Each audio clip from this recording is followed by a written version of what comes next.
कहानी के हीरो हैं डेविड, एक मौसम अधिकारी जिसे सरकार 1 साल की ड्यूटी के लिए एक सुनसान वीरान टापू पर भेजती है। जब उसका जहाज का कप्तान एक्सेल उसे छोड़ने आता है तो वे देखते हैं कि पिछले अधिकारी का घर पूरा अस्त व्यस्त पड़ा है। यह पहली चेतावनी थी। तभी उनकी मुलाकात होती है लाइट हाउस के केयरटेकर ग्रूनर से। ग्रूनर, जिसकी बातें और आंखें दोनों ही ठंडी हैं, बताता है कि पिछला अधिकारी टाइफस से मर गया। लेकिन जब एक्सेल, जो खुद एक अनुभवी आदमी है, सबूत मांगता है तो ग्रूनर सिर्फ इतना कहता है, मैंने उसे आखिरी बार समुद्र में जाते देखा था। एक्सेल को गड़बड़ लगती है, पर डेविड रुकने का फैसला करता है। एक्सेल उसे अपनी सुरक्षा के लिए अपनी बंदूक दे जाता है। जैसे ही डेविड घर में जमना शुरू करता है, उसे मिलती है एक डायरी, पिछले अधिकारी की डायरी, जिसमें अजीबोगरीब जलमानवों, सी क्रीचर्स की डरावनी तस्वीरें बनी है। और उसी रात भयानक सच सामने आता है। दरवाजे पर जोरदार हमला होता है। डेविड छिपता है और देखता है कि वही जीव घर में घुस आए हैं।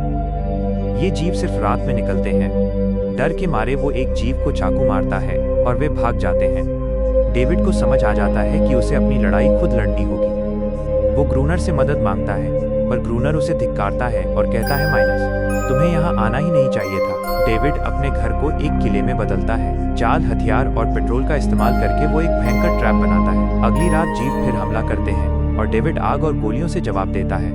उसका घर तो जल जाता है, पर वो बच जाता है। घर जलने के बाद डेविड मजबूरन ग्रूनर के पास जाता है और यहीं होती है कहानी की सबसे बड़ी और चौंकाने वाली मुलाकात। वहाँ वो देखता है एक मादा जलमानव, आधी इंसान आधी मछली, जिसे ग्रूनर ने अपना गुलाम बना रखा है। ग्रूनर उसे पीटता है, अपमानित करता है और उसे बाकी जीवों को बुलाने के लिए इस्तेमाल करता है। डेविड धीरे धीरे उस प्राणी से जुड़ता है और उसे नाम देता है अनारिस, यानी मरमेड। डेविड को धीरे धीरे एहसास होता है कि ये जीव बुरे नहीं हैं। ये सिर्फ अपनी साथी, अपनी अनारिस को वापस लेने आए हैं। लेकिन ग्रूनर, जिसे इस हिंसा में मजा आ रहा है, उन्हें मारता जाता है। डेविड और अनारिस के बीच प्यार और भरोसा पनपने लगता है, जिससे ग्रूनर की नफरत और जलन बढ़ जाती है। डेविड को एक पुरानी डूबी हुई नाव मिलती है जिसमें डायनामाइट भरा है। वो गोताखोरी का सूट पहनकर, जान जोखिम में डालकर डायनामाइट निकाल लाता है ताकि जीवों से निर्णायक युद्ध कर सके। एक रात ग्रूनर अपनी जलन में हद पार कर देता है। वो अनारिस को बुरी तरह पीटता है और उसे जबरदस्ती उसके साथियों को बुलाने के लिए मजबूर करता है। सैकड़ों जीव टावर पर हमला कर देते हैं। डेविड बिना सोचे समझे डायनामाइट से पूरे टावर को उड़ा देता है।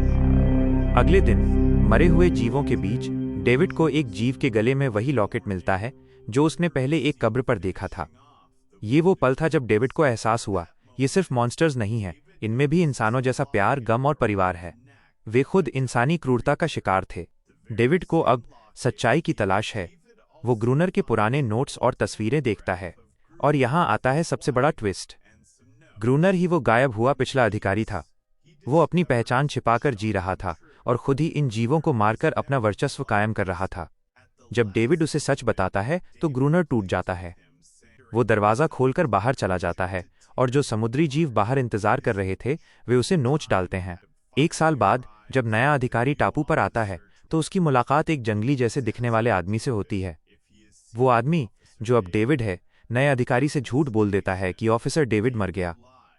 डेविड ने वहीं रुकने का फैसला कर लिया है।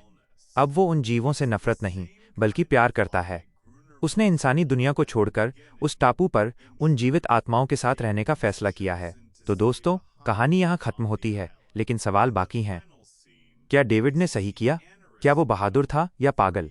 और इस कहानी में असली मॉन्स्टर कौन था, पानी के जीव या ग्रूनर की नफरत?